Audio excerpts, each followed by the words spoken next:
तो आपका अध्याय 1 में और उसकी हम करा रहे हैं नोट्स, ओनली नोट्स। आगे हम इस अध्याय के क्वेश्चन आंसर भी आपको कराएंगे, लेकिन उसके लिए हमें क्वेश्चन आंसर का हिसाब से इसको मेंटेन करना पड़ेगा। अध्याय हमारा है रासायनिक अभिक्रिया और समीकरण। पहला अध्याय है केमिस्ट्री का, साइंस का, एनसीईआरटी के अंतर्गत। तो प्यारे विद्यार्थियों, आज हम बताते हैं कैल्शियम कार्बोनेट को अगर ऊष्मा में रखा जाता है तो यह अभिक्रिया करके क्या बनाता है। कैल्शियम कार्बोनेट को अगर ऊष्मा में रखा जाएगा तो ऊष्मा में यह अभिक्रिया करके कैल्शियम ऑक्साइड और कार्बन डाइऑक्साइड निकालेगा। तो यह ऊष्मा में अगर हमने कैल्शियम कार्बोनेट को रख दिया बाहर तो यह प्रक्रिया करता है। इससे हमारे पास कैल्शियम ऑक्साइड और कार्बन डाइऑक्साइड बनेगी। तो इसे हम ऊष्मीय वियोजन अभिक्रिया कहेंगे। दूसरे पॉइंट में से कहेंगे कैल्शियम कार्बोनेट को अगर ऊष्मा में रखते हैं तो क्या होता है। एक तो इससे कैल्शियम ऑक्साइड और कार्बन डाइऑक्साइड बनता है। दूसरा, यह कौन सी अभिक्रिया है, यह एक ऊष्मीय वियोजन अभिक्रिया है। इसी प्रकार से हमने जो पिछली ये क्रिया की थी, इसमें हमने बताया था कि आयरन सल्फेट क्या है। आयरन सल्फेट भी जब ऊष्मा में रखा जाता है तो यानी आयरन सल्फेट कह लो या फेरिक सल्फेट कह लो, फेरिक सल्फेट को, तो इससे फेरिक ट्राइऑक्साइड बनता है और सल्फर डाइऑक्साइड बनता है और सल्फर ट्राइऑक्साइड बनता है। ये तीन से हमारे वो बनते हैं ऊष्मा में जब इस उत्पाद या अभिकारक को रखा जाता है और ऊष्मा इससे अभिक्रिया करती है। तो इसका बाद इसको कौन सी अभिक्रिया कहते हैं, इसको भी ऊष्मीय वियोजन अभिक्रिया कहेंगे। अब आयरन सल्फेट का जब क्रिया करने से पहले जो रंग होता है आयरन सल्फेट का या फेरिक सल्फेट का, वो हरा रंग होता है। और जब यह अभिक्रिया इसके बाद आयरन सल्फेट का रंग तो हरा होता है। याद रखना प्यारे विद्यार्थियों, पूछेगा वो आयरन सल्फेट का रंग कौन सा होता है। आयरन सल्फेट या फेरिक सल्फेट का रंग कौन सा होता है। Fe फेरिक सल्फेट भी कहते हैं इसको, आयरन सल्फेट भी, ये लोहे के लिए ही होता है। लेकिन अभी हम इसको फेरिक सल्फेट पढ़ेंगे। फेरिक सल्फेट का रंग हरा होता है। और फेरिक सल्फर डाइऑक्साइड का रंग कौन सा होता है, इसका रंग लाल और भूरा होता है। ये आपसे पूछ सकता है। और जब ये अभिक्रिया करता है तो इसके बाद यानी इसके बाद जब ये अभिक्रिया करता है ना फेरिक ऑक्साइड ऊष्मा करने के बाद, जब इसमें ये सल्फर डाइऑक्साइड ये बनता है ना, सल्फर सल्फर डाइऑक्साइड या सल्फर ये सल्फर डाइऑक्साइड है। और इसमें फेरिक सल्फर डाइऑक्साइड का लाल और भूरा रंग होता है। लेकिन गंध कौन सी आती है, इसके अंदर सल्फर के जलने की गंध आती है। ये पॉइंट आपको याद रखना है। तो इसमें ये चीज़ें मेन थी प्यारे विद्यार्थियों, आप समझ गए होंगे।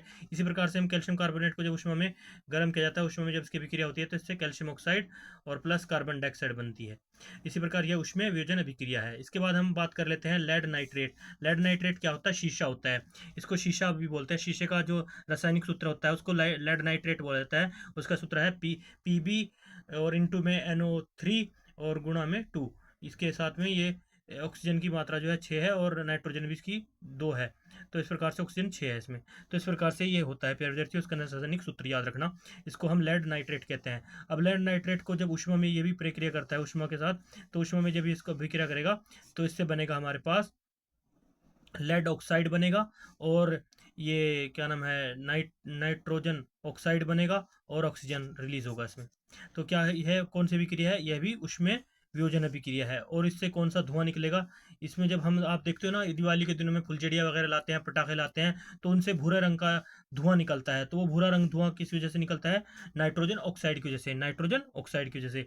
इसी प्रकार से नाइट्रोजन ऑक्साइड की वजह से भूरा रंग निकलता है। और जब ये लेड लेड नाइट्रेट की जो ऊष्मा के उसमें उपस्थिति में क्रिया होगी तो इससे हमारे पास क्या बनेगा, इससे हमारे पास ऊष्मा की उपस्थिति में यह अभिक्रिया करके लेड ऑक्साइड बनाएगा और नाइट्रोजन ऑक्साइड बनाएगा और और ऑक्सीजन निकलेगी। तो इस अभिक्रिया को हम ऊष्मीय वियोजन अभिक्रिया कहेंगे। और इसमें कौन सा धुआं निकलेगा, इसमें धुआं हमारा भूरे रंग का निकलेगा। इसे हम इंग्लिश में बोल सकते हैं ब्राउन फ्यूम, ब्राउन फोम। इस प्रकार से प्यारे विद्यार्थियों, इसी प्रकार से आगे क्वेश्चन आपका 44वां, श्वेत फोटो, श्वेत या श्याम श्वेत फोटोग्राफी किसे कहते हैं, ब्लैक एंड व्हाइट फोटोग्राफी क्या है।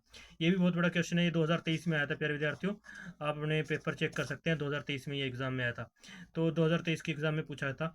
तो ये जो प्रक्रिया है श्याम श्वेत फोटोग्राफी जो है, जब हम कहीं फोटो खिंचवाने जाते हैं तो जैसे वो फ्लैश मारता है ना, जो सूरज का प्रकाश होता है, तो उसमें जो है सूर्य के प्रकाश में वो जो फ्लैश लगती है, सूर्य का प्रकाश कह लो या प्रकाश सा जो निकलता है, उसको हम सिल्वर क्लोराइड कहते हैं। सिल्वर क्लोराइड का और सिल्वर और क्लोराइन की जो है अभिक्रिया होती है। और जब ये सूर्य के प्रकाश में आ जाते हैं तो यह सूर्य के प्रकाश में क्रिया करके क्या बनता है, इसका सिल्वर अलग हो जाता है और क्लोराइड अलग हो जाता है। इसी तरह से दो अणु सिल्वर के हैं, दो अणु क्लोराइड के अलग अलग हो जाते हैं। तो इसीलिए सिल्वर क्लोराइड की अभिक्रिया होती है। और दूसरी अभिक्रिया होती है सिल्वर ब्रोमाइड की।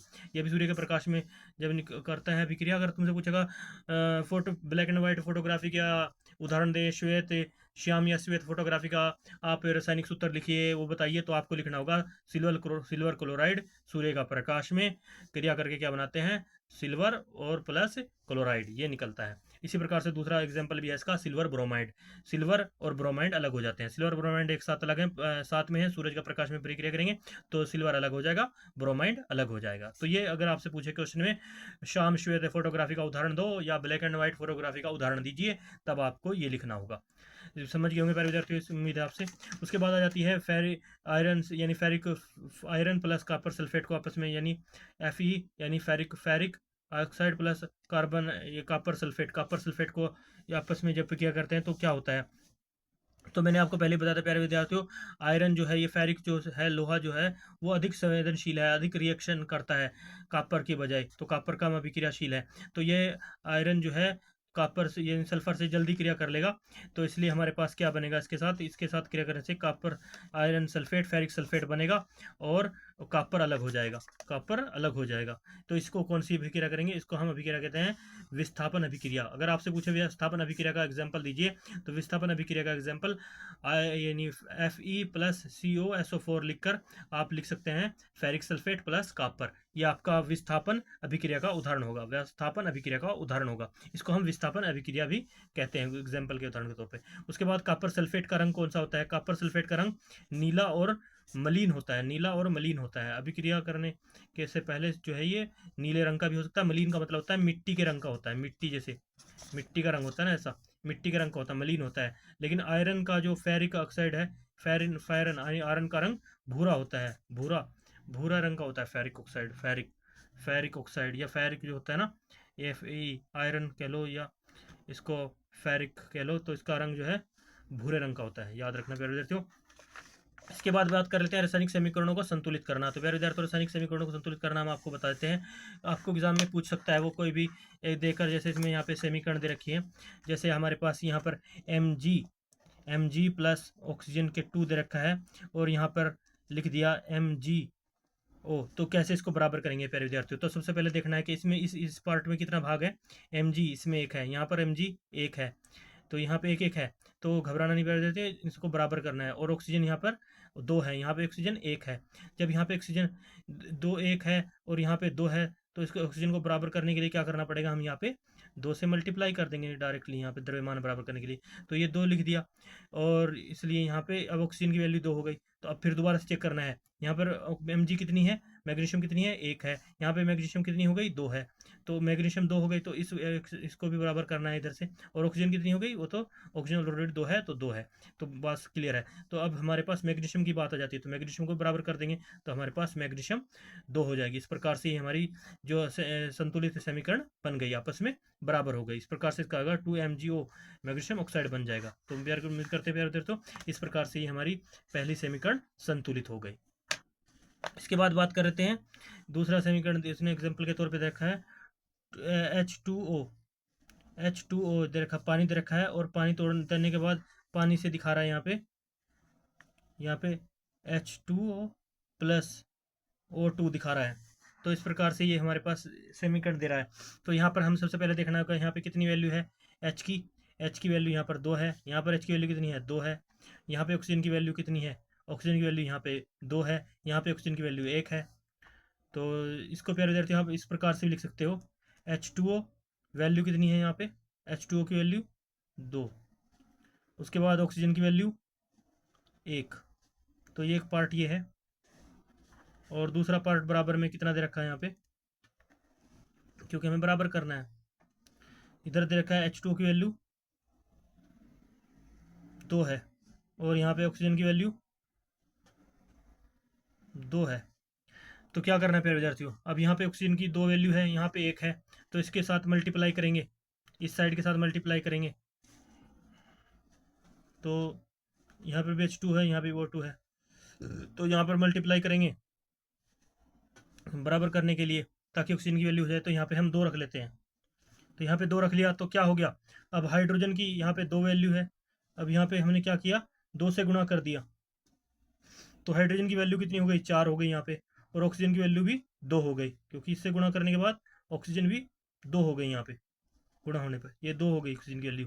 तो इसके बाद यहाँ पे कितनी वैल्यू बची, यहाँ पे हाइड्रोजन की वैल्यू 2 ही है, और यहाँ पे हाइड्रोजन की वैल्यू 4 हो गई है। हाइड्रोजन की वैल्यू कितनी हो गई, 4, और यहाँ पे हाइड्रोजन की वैल्यू 2 है। तो प्यारे देर से इसको बराबर करने के लिए क्या करना पड़ेगा, और ऑक्सीजन की वैल्यू 2 है, वो तो है ही, लेकिन हाइड्रोजन की वैल्यू यहाँ पे 4 हो गई है, और ऑक्सीजन की वैल्यू 2 बराबर करने पर तो हमें यहाँ पर 2 लगाना होगा। तो इस प्रकार से हमारी समीकरण बराबर हो जाएगी इस प्रकार से। तो यहाँ पर हाइड्रोजन के भी 4 अणु हो जाएंगे, द्रव्यमान हो जाएगा, और यहाँ पर भी हाइड्रोजन का द्रव्यमान 4 हो जाएगा, और ऑक्सीजन का यहाँ पे गुणा करने पर 2 है, तो ऑक्सीजन के 2 मान हो जाएंगे। तो इस प्रकार से ऑक्सीजन की 2 वैल्यू हो जाएगी। तो उम्मीद करते हैं दोस्तों आपको इस दूसरी समीकरण हल करना भी समझ में आ गया होगा। तो यहाँ पे हमें क्या करना होगा, 2 से गुणा कर देंगे इसकी हाइड्रोजन की, तो इस प्रकार से हाइड्रोजन के अणु भी 4 हो जाएंगे, इधर के भी 4 हो जाएंगे। तो इस प्रकार से ये सॉल्व हो गई। उसके बाद आ जाते हैं सिल्वर क्लोराइड में। अब हमारे पास सिल्वर है, सिल्वर और क्लोराइड दे रखा है, बराबर में लिख दिया 2Ag सिल्वर प्लस क्लोराइड दे दिया ऐसे। तो अब क्या देखना है प्यारे विद्यार्थियों, इसमें देखो सिल्वर 1 है, इधर सिल्वर 2 दे रखी है, और क्लोराइड 1 दे रखी है, और यहाँ पे क्लोराइड भी 1 है। तो अब जैसे सिल्वर यहाँ पे 2 है, तो यहाँ पे सिल्वर हमारा 2 होना चाहिए। तो सिल्वर को बराबर करने के लिए क्या करना पड़ेगा, इस भाग को हमें 2 से गुणा करनी पड़ेगी। अब 2 से गुणा करते हैं तो क्या होता है, यहाँ पे सिल्वर क्लोराइड 1 है, अब इससे गुणा होने के बाद सिल्वर क्लोराइड भी 2 हो गया। तो अब क्लोराइड को क्या करेंगे, प्लस में डिवाइड में है, तो यहाँ पे क्लोराइड के लिए 2 लिख देंगे। तो इस प्रकार से क्लोराइड हमारा 2 भाग क्लोराइड के हो गए। तो इस प्रकार से ये हमारी समीकरण जो है संतुलित हो गई, बराबर हो गई। उम्मीद करते हैं प्यारे विद्यार्थियों ये भी आपको समझ में आ गया होगा प्यारे विद्यार्थियों। इसे हमने इसको किया बराबर, ऐसे ही इसको बराबर कर दिया। यहाँ पे 2Ag 2 सिल्वर के अणु हैं, यहाँ पर क्लोराइड का 1 अणु है, तो क्लोराइड के यहाँ पे 2 अणु कर देंगे। इस तरह से क्लोराइड लिख दिया, तो 2Ag हो गया यहाँ पे, सिल्वर के 2 अणु और क्लोराइड के भी 2 अणु हो जाएंगे। तो इस प्रकार से 2Ag लिख दो इसको, चाहे यहाँ पे, या Ag2 भी लिख सकते हैं। तो इसके बाद हम उम्मीद करते हैं प्यारे विद्यार्थियों इसको 2Ag भी लिख सकते हैं, यानी सॉरी यहाँ पे 2Ag लिख देंगे, तो ये थोड़ा डिलीट कर देंगे यहाँ पे। तो इस प्रकार से 2Ag तो 2 अब आखिर में आ जाएगा, तो ये इस हिसाब से Ag2 सिल्वर के 2 भाग अणु हो जाएंगे, और क्लोरीन के भी अणु 2 हो जाएंगे। इसके बाद दूसरा पॉइंट आ जाता है यहाँ पे सिल्वर ब्रोमाइड का। सिल्वर और ब्रोमाइड जब अभिक्रिया करते हैं, यहाँ पे Ag प्लस ब्रोमाइड के 2 दे रखे हैं, यहाँ पे ब्रोमाइड है, इसके साथ अभिक्रिया करके क्या अणु दिखा रखे हैं इसमें, इसने यहाँ पे दिखा दिया सिल्वर, एक सिल्वर दिखा रखा है, प्लस 2 ब्रोमाइड दिखा रखा है। तो 2 ब्रोमाइड ऐसे दे रखा है, 2 ब्रोमाइड। तो घबराना नहीं प्यारे विद्यार्थियों, 2 ब्रोमाइड का मतलब यही है कि यहाँ पे सिल्वर के 2 पॉइंट दे रखे हैं, यहाँ पे सिल्वर के 2 हैं, यहाँ पर भी सिल्वर के 2 हैं, Ag भी 1 है, तो Ag भी 1 है। तो इस प्रकार से ये ऑलरेडी संतुलित समीकरण है, बराबर दे रखी है ये, इसमें घबराने से बराबर करने की आवश्यकता ही नहीं है। सिल्वर ब्रोमाइड 2 है, यहाँ पे सिल्वर ब्रोमाइड 2 है, ये आपस में ऑलरेडी बराबर ही है, संतुलित दे रखी है बना के। इसके बाद आ जाती है कॉपर की। कॉपर यहाँ पे 2 कॉपर दे रखा है, और यहाँ पे एक अभिक्रिया दे रखी है, जैसे कॉपर, ये लिख लेते हैं कॉपर प्लस ऑक्सीजन के 2, और प्लस यानी बराबर करके अभिक्रिया जा रही है, क्रिया हो रही है, यहाँ पे अभिक्रिया हुई, तो क्या बना हमारा, तो ये बन रहा है कॉपर ऑक्साइड बन रहा है। तो फिर इधर यहाँ पर कॉपर 1 है, यहाँ पे कॉपर 1 है, ऑक्सीजन यहाँ पे 2 है, यहाँ पे ऑक्सीजन 1 है। तो इसको बराबर करने के लिए क्या करेंगे, तो यहाँ पे 2 से गुणा कर देंगे। तो 2 से यहाँ से जब गुणा करी तो ये क्या बन गया, कॉपर ऑक्साइड बन गया। अब यहाँ पे कॉपर के भी 2 हो गए, ऑक्सीजन के भी 2 हो गए, लेकिन यहाँ पे कॉपर 1 रहा, तो दोबारा से जाएंगे, तो यहाँ पर क्या करेंगे, इसको गुणा कर देंगे 2 से। तो यहाँ पे कॉपर के भी 2 अणु हो गए द्रव्यमान, और यहाँ ऑक्सीजन के 2 है, तो इसलिए ये समीकरण संतुलित हो गई। इसलिए ये संतुलित भी, ये भी समीकरण संतुलित हो गई। इसको 2CO लिख दिया, कॉपर ऑक्साइड। इसके बाद आ जाती है फेरिक सल्फेट की। फेरिक सल्फेट ये जो है वही अभिक्रिया, हमारी विस्थापन अभिक्रिया है जो विस्थापित होती है। तो इसमें क्या होगा प्यारे विद्यार्थियों, तो इस अभिक्रिया का उदाहरण के तौर पर हम बराबर करते हैं फेरिक सल्फेट की। तो फेरिक सल्फेट लिख लेते हैं FeSO4, ये अभिक्रिया करेगा, विस्थापन अभिक्रिया है। तो इससे क्या बन रहा है हमारे पास, यहाँ पे फेरिक ट्राइऑक्साइड बन रहा है, ferric trioxide plus sulphur dioxide, ये बन रहा है ना इस अभिक्रिया से। तो लिखते जाएंगे प्यारे दे, तो आगे बढ़ेंगे, सल्फर डाइऑक्साइड और प्लस सल्फर ट्राइऑक्साइड बन रहा है। तो सबसे पहले देख लेते हैं कि इसमें फेरिक ऑक्साइड की वैल्यू कितनी दे रखी है, यहाँ पे 2 है, यहाँ पे 1 है, और यहाँ पे ऑक्सीजन की वैल्यू कितनी है, 3 है, और यहाँ पे ऑक्सीजन की वैल्यू कितनी है, सल्फ़र की वैल्यू कितनी है, 1 है, और यहाँ पे क्या नाम है, सबसे पहले हम आयरन की वैल्यू देख लेते हैं, आयरन को बराबर कर लेते हैं। आयरन की वैल्यू यहाँ पे 1 दे रखी है, और यहाँ पे आयरन की वैल्यू 2 है। तो आयरन की वैल्यू को बराबर करने के लिए हमें यहाँ पे क्या करेंगे, इस भाग में 2 से मल्टीप्लाई कर देंगे। तो अब इस मल्टीप्लाई करने पर क्या हुआ, मल्टीप्लाई करने पर देखो आयरन की वैल्यू तो 2 हो गई, ओके, लेकिन यहाँ पे ऑक्सीजन की वैल्यू कितनी हो गई, ऑक्सीजन की वैल्यू यहाँ पे 8 बन गई, और यहाँ पे ऑक्सीजन की वैल्यू 3 है, यहाँ पे ऑक्सीजन की वैल्यू 2 है, यहाँ पे ऑक्सीजन की वैल्यू 3 है, तो ऑक्सीजन की वैल्यू समान हो गई। तो सल्फ़र की वैल्यू कितनी हुई, सल्फ़र की वैल्यू यहाँ पे हो गई, सल्फ़र की वैल्यू 2, सल्फ़र की वैल्यू 2 हो गई, तो सल्फ़र भी 2 है, तो बराबर होगी व्यास।